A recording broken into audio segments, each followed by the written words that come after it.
Hello and welcome to the Ooredoo Training Centre. We have live training coming up for the next 15 minutes with the Paris Saint-Germain first team squad ahead of tomorrow's Week 12 match. It's the opening match of Week 12, 8:45 p.m. here in France at the Stade Gaston Gérard for tomorrow's match, the hometown of Dijon, their home stadium, where they're looking to climb off the bottom of the table against Paris Saint-Germain, who have made a fantastic start to this campaign. 27 points, 9 wins from 11 matches. It's top versus bottom, but as the coach just told us, Ambre Godion, doesn't always work that way. En effet. Bonjour Roby et bonjour à tous ceux qui nous rejoignent et qui n'auraient pas participé tout à l'heure avec nous déjà au petit entretien avec le coach Thomas Tuchel et ensuite aux conférences de presse consécutives à la fois du coach mais aussi de Keylor Navas. On va tenter de vous faire un petit débrief très rapide, mais on va assister, je le rappelle, ensemble aux 15 premières minutes de l'entraînement avant le déplacement du Paris Saint-Germain en Bourgogne pour affronter Dijon. Donc le premier face au 20e de Ligue 1, mais comme le disait Roby, le coach a bien dit attention, si sur le papier c'est bien le choc des extrêmes,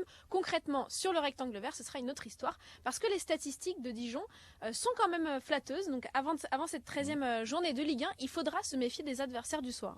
Well, that was interesting. We know that Paris Saint-Germain are scoring a lot of goals at the moment. 13 goals in the last 3 matches since the international break. 5 against Rouge, 4 against Marseille, 4 against Nice as well. The goals coming thick and fast. But the coach saying Dijon may be down in 20th place, but perhaps they shouldn't really be there because the coach has all sorts of data and statistics about the teams and the upcoming opponents for Paris Saint-Germain. And he said, looking at the data he has, Dijon should be sitting mid-table, perhaps a little bit lower, around 14th, 15th place. So that's interesting as well, how you gauge. Perhaps Dijon have been a little bit unlucky so far this season. Oui, bon, après, c'est quand même le rôle du coach. Et ça, il n'a fait que le dire en conférence de presse et auprès de nous. Hein. C'est vraiment son rôle de maintenir vraiment toute l'équipe dans un niveau d'exigence toujours équivalent. C'est-à-dire que ce soit la Ligue des Champions, que ce soit les Coupes, que ce soit la Ligue 1. Surtout ne pas se reposer sur ses lauriers, comme on a pu le voir lors de la première mi-temps face à l'Olympique de Marseille. Il a été très incisif au sujet de la seconde mi-temps. Encore une fois en conférence de presse, il a dit c'est vraiment notre boulot de rester toujours très concentré, d'offrir le même niveau d'intensité et d'exigence. Donc il est dans la continuité et c'est normal pour lui de parler notamment de ces statistiques très flatteuses donc pour les hommes de Stéphane Jobert. Mais en revanche, nous, on ne peut que constater que pour l'instant, tous les feux sont au vert pour le Paris Saint-Germain. On l'a dit, 13 buts inscrits sur les 3 derniers matchs. On empile les clean sheets. Keylor Navas en a parlé également. Hein. C'est vrai, déjà 10 clean sheets cette saison. Tous les attaquants marquent. Mbappé, il est revenu dans une forme étincelante. Mauro Icardi fait un début de saison extraordinaire. André Di Maria délivre passe décisive sur passe décisive. Edinson Cavani, il a faim, il a envie de jouer. Bref. It's all very dangerous, everything you're saying. Oui, franchement, après, sur le terrain, cette équipe parisienne, c'est vrai que Roby donc citait à l'instant les derniers scores, c'est époustouflant. Mais après, c'est le rôle du coach de maintenir toute cette équipe dans l'exigence et de ne pas se conforter juste dans ses statistiques. Exactly. I can see behind us, and you probably too can as well now, that the squad are out there on the pitch ready to start training. We'll just give you the update from the press conference with the coach for the team that could not necessarily take to the field, but would certainly travel to Dijon just after this training session as well. 3 forfaits déjà. 4 out at the moment, Ah, c'est vrai. with Neymar, Thilo Kehrer and Thomas Meunier all missing through injury, and Thiago Silva, the captain, who woke up after falling ill last night and has been ruled out of tomorrow's clash as well. And to that we can add Ander Herrera and Marco Verratti as well. So 6 players, again, another 6 players missing from the squad that will travel. The good news is Idrissa Gana Gueye is available for tomorrow's match. He's been training with the side this week, and we'll see again, and you will see again as the team head out on their warm-up lap. I'll let you, Ambre, very quickly update the squad. Juste un petit point sur le groupe. Alors en effet, Roby m'a mis à jour. Hein. C'est vrai qu'il y a 4 absents. Thilo Kehrer, donc voilà, donc 6 absents, c'est vrai. Neymar, Thomas Meunier également. Donc ça, ce sont 3 forfaits actuels. C'est vrai qu'il y en a 2 qui ont connu des alertes face à l'OM, donc que sont Ander Herrera, Marco Verratti qui vont rester en soins. Thiago Silva, lui, est malade. En revanche, la belle nouvelle, c'est le retour d'Idrissa Gueye dans le groupe. On va peut-être vous laisser partager, profiter un petit peu de cet entraînement. De toute façon, on va les retrouver juste après. Roby. We'll be back in 15 minutes. Enjoy training. We'll see you then.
Un petit aperçu du groupe, mais je vais tenter de vous faire le point sur ce qu'a dit Thomas Tuchel en conférence de presse pendant ce temps-là.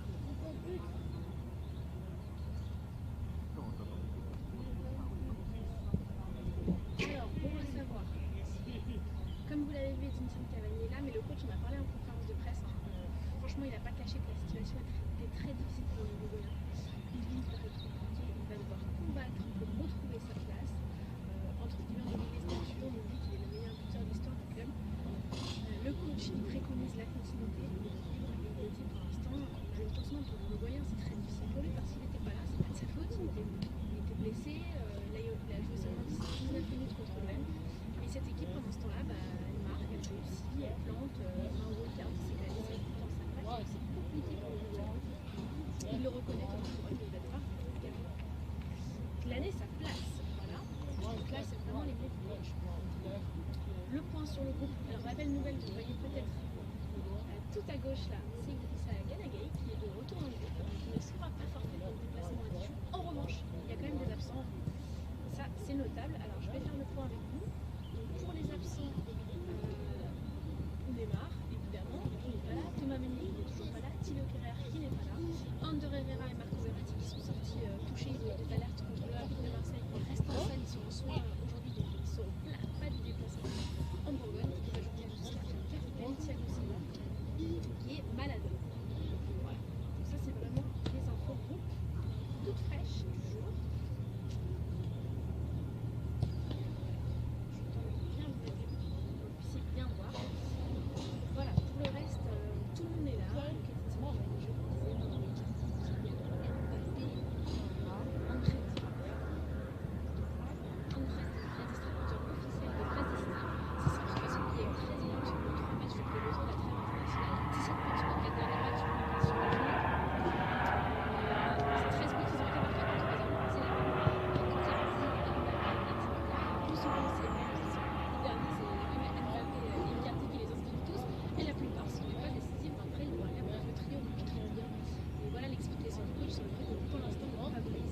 Mbappé, André sur PSG, je parlais juste avant la coupe. Il disait voilà, parfois quand ça marche bien comme il roule, même moi, j'ai envie de laisser faire et me mettre un petit peu en retrait, laisser cette équipe profiter un peu, continuer sur sa lancée. Donc, autrement dit, ça va être compliqué pour l'instant pour Cavani de s'insérer un petit peu dans cette logique. Il manque de rythme pour l'instant, mais il va falloir qu'on gagne du temps de jeu après le match contre Dijon. C'est la configuration idéale. Dijon, c'est la capitale d'Europe, ils sont maintenant de Ligue 1. Saint-Germain, comme début, c'est peut-être le moment. L'adversaire un petit peu, on va dire, facile à la portée des Parisiens pour mettre des buts et pour permettre à Cavani de retrouver du rythme. Parce qu'on rappelle, après, il faudra se replonger dans une semaine de Ligue des Champions avec la réception de Bruges. Ça se passe dès mercredi. C'est le moment ou jamais si Cavani veut retrouver du rythme. Après, il y a toujours deux logiques importantes à ce moment-là. Une logique de préservation des joueurs. À certains joueurs de se blesser, c'est pour ça qu'Herrera et Verratti restent en soins aujourd'hui, parce qu'ils ont connu des alertes contre l'OM, donc c'est important qu'on ne chute pas entre guillemets, c'est pas des blessures.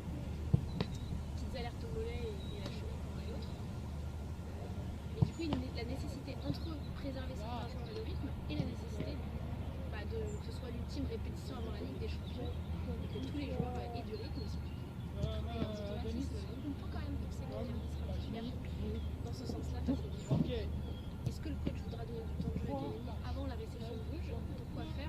Si jamais c'est Icardi qui joue contre les Belges, c'est ce qu'on pose.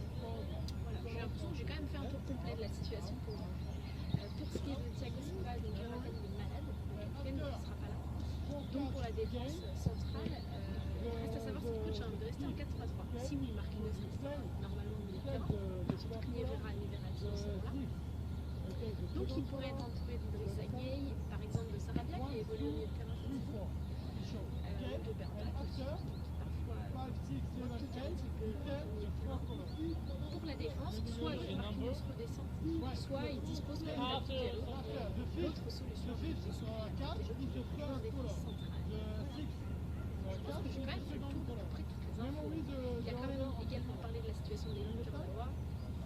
Moi, ce que j'en ai compris en cours de presse, parce qu'il a dit que Kurzawa est un spécialiste du poste de latéral gauche, moi j'ai besoin de joueurs qui ne sont pas forcément les spécialistes. Moi j'ai compris que voilà, qu'il a besoin de joueurs ultra polyvalents. Il sait qu'il aime les profils très hybrides. Juan Bernat, il peut décrocher en défense, il peut jouer les ailiers gauche et servir des caviars devant. Joao Pedro, il peut jouer dans l'entrejeu par exemple. Bernat, il a un peu toutes les casquettes. C'est vrai que c'est un peu ce qui demande à Thomas Meunier de l'autre côté ou Colin Dagba comme il est. Et c'est ce que Lévi Kurzawa a un petit peu moins.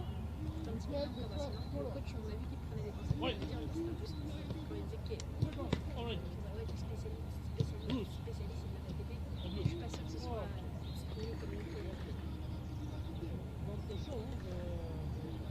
Je vous rappelle que pour les déplacements à Dijon, pour ceux qui nous rejoignent, c'est pas mal nombreux.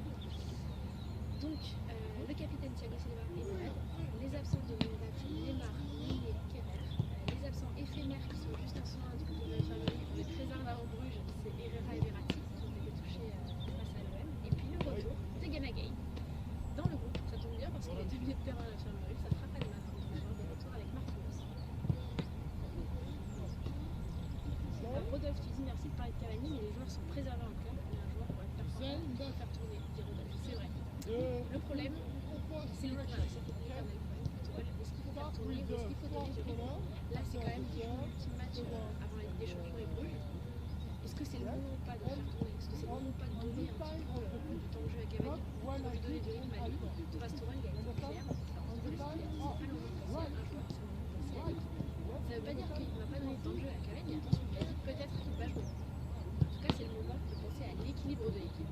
Force est de constater qu'avec 13 buts en 3 matchs, l'équilibre offensif, il a quand même trouvé en l'absence de nouveau moyen.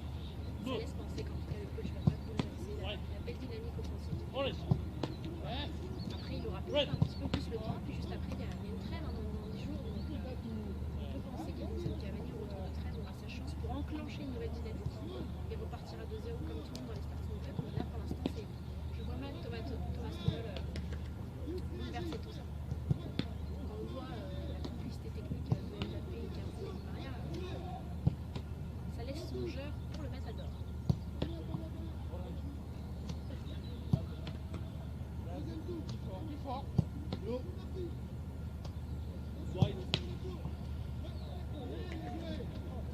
L'autre bonne nouvelle, il en a parlé en conférence de presse, c'est la prolongation de Verratti. Je ne sais pas si vous avez vu, le petit Italien a prolongé jusqu'en 2024. Alors voilà, comme d'habitude, un pléthore de louanges pour les Italiens. Et il a dit, voilà, c'est toujours un plaisir d'entraîner un joueur comme Marco Verratti, un pléthore d'énergie dans le vestiaire, il a toujours souri, toujours à la table. Il expliquait notamment qu'après le match, la semaine prochaine, il avait dit quelques Marco Verratti était venu le vendredi soir, eux ils avaient un match le samedi, donc à Nice, à l'Allianz Riviera. Et Verratti elle avait dit je veux jouer. Le coach elle avait resté, il avait dit non, mais tu peux pas jouer, tu as joué hier. Apparemment, l'entraînement, l'ultime entraînement, c'est du matin. Verratti s'est défoncé, a tout donné, il en a presque trop fait pour montrer qu'il voulait absolument jouer. Le coach a souligné ça. C'est finalement la fin du milieu de terrain qui sont toujours constantes tout le long de la saison. Alors, Dijon nous demande les absents.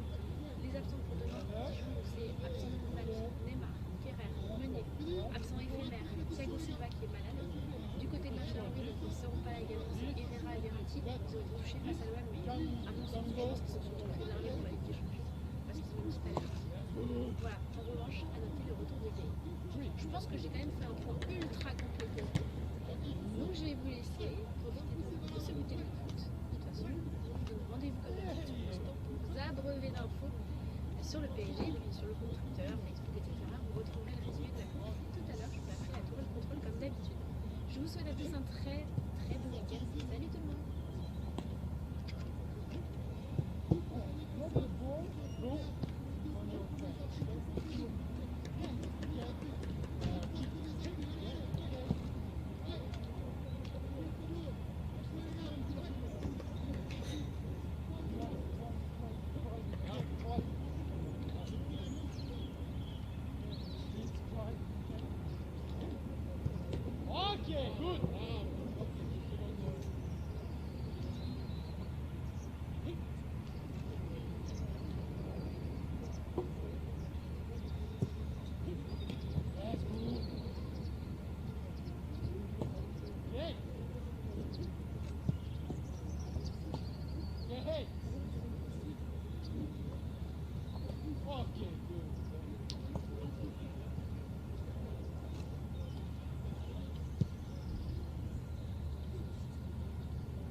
Welcome back then to the Ooredoo Training Centre. I'm afraid that's just about it for today. It's been a long day for us here at the Ooredoo Training Centre with press conferences from coach Thomas Tuchel, the goalkeeper Keylor Navas, and then 15 minutes of live training. It all means that tomorrow there's another big Ligue 1 match for Paris Saint-Germain away to Dijon. It's the opening match of week 12 of the season. Paris Saint-Germain, 9 wins in their first 11 matches of the season. For the 4th time in the last 5 years.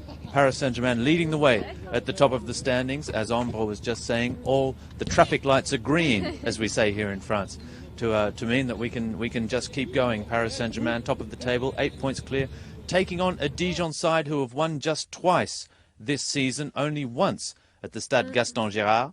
So, a chance for Paris Saint-Germain to continue their run at the top of the table, and with one eye on Club Brugge, who come on Wednesday to the Parc des Princes as well, and the chance for Paris Saint-Germain to officially qualify for the last 16 of the Champions League. Ambre. Oui, c'est vrai. Alors c'est vrai qu'il y a d'abord ce match demain face à Dijon, donc 20e de Ligue 1 qui n'a gagné qu'un seul match du côté du stade Gaston Gérard. Et puis il y a la dynamique du Paris Saint-Germain. Thomas Tuchel nous en parlait tout à l'heure qu'il faut continuer, il faut poursuivre. Il y a ces 13 buts inscrits en 3 matchs, ces 3 matchs donc remportés, toutes compétitions confondues, depuis le retour de la trêve. Donc Dijon qui sera un match pas forcément facile même si abordable sur le papier. Et puis il faut se projeter également en Ligue des Champions avec la potentielle qualification des Parisiens pour le 8e de finale de Ligue des Champions. Ça se passera du côté du Parc des Princes avec la réception de Bruges. Mais derrière nous, d'abord, on est dans le concret, dans le présent. Il y a l'entraînement et les 15 minutes du Paris Saint-Germain qui viennent de s'achever avec quelques belles images. Alors, on vous rappelle, pour ceux qui auraient manqué tout à l'heure, qu'il y aura des absents. Donc, Kerrer, Meunier, Neymar ne sont pas là. Ander Herrera et Marco Verratti sont encore en soins, donc ils ne seront pas du déplacement en Bourgogne. Le capitaine Thiago Silva est malade. Mais la belle surprise de cet entraînement, c'est la présence de Gana Gueye. Il avait l'air très en jambes, Roby. Je l'ai vu faire des belles petites courses, donc Herrera et Verratti ne sont pas là, mais on devrait peut-être pouvoir compter sur lui au milieu de terrain. Absolutely. Well, the coach will once again have to mix things up a little bit because we know across the back four with Thiago Silva missing. Now we'll have to see who plays and whether Marquinhos continues in midfield, whether he'll drop out. There are a couple of midfielders missing as well there with Ander Herrera and Marco Verratti, as you so rightly say. Pablo Sarabia is there as well, who will be itching to get back on the pitch after starting on the bench the last couple of matches. All of that we will know more tomorrow when Paris Saint-Germain take to the field. They leave this evening for Dijon. They'll be staying there overnight. Tomorrow's the game. We will have all the build-up, as always, post-match interviews, match reports, photos, everything on PSG.fr and the club's social media accounts. We'll be there. Oui, bien sûr. Donc, on se donne rendez-vous demain du côté du stade Gaston Gérard. Les Parisiens seront là. On va essayer qu'ils ne nous fassent pas peur parce que ce sera Halloween. C'est toujours Halloween. Exactly. Donc, on vous souhaite à tous d'ailleurs une très belle soirée et un très bon week-end de football. Salut à tous. Good night and bon match.